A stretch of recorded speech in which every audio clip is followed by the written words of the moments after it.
अस्सलाम वालेकुम नाज़रीन। रंग महल के नेक्स्ट एपिसोड में सोहेल ने हाजरा को तलाक दी थी तो उसकी अक्ल टेढ़ाने आ गई और अब सोहेल मापारा से मिलने उसके घर गया और उसका हाथ थामने की कोशिश की और मापारा भी उसको अपनी मोहब्बत का यकीन दिलाने के लिए खामोश रही, लेकिन साथ में उसने ये भी कह दिया कि वो हाजरा को कानूनी तौर पर अब तलाक दे दे। अब राहिद जो कि अपनी भाभी से मिलने उसके घर गया, लेकिन उन दोनों माँ बेटी की बातें सुनकर वो मापारा के घर आ गए उससे मिलने। वो मापारा से मिलता है और उस वक्त सोहेल कमरे से बाहर होता है। वो मापारा से अपनी मोहब्बत का इजहार करते हैं और कहते हैं कि मैं तुम्हारे बगैर तो रह सकता हूँ, लेकिन तुम्हें किसी और के साथ नहीं देख सकता। और ये सारी बातें सोहेल ने कमरे से बाहर खड़े होकर सुन ली और आकर एक जोर का थप्पड़ राहिद को रसीद कर दिया।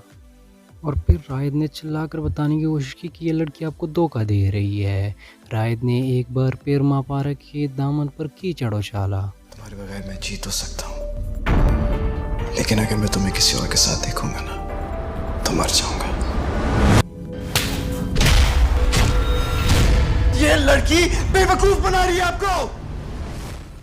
उन दोनों भाइयों के जाने के बाद मापारा जोरों कतार रोती रही। उसको क्या खबर थी कि वो फिर से वही जहर उगलेगा।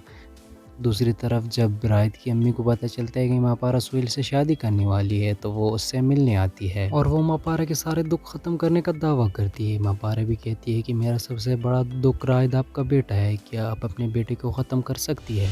मुझे बताओ, मैं तुम्हारे सारे दुख खत्म कर दूं। मेरा सबसे बड़ा दुख राहिद है, क्या आप उसे ख़त्म कर सकती हैं?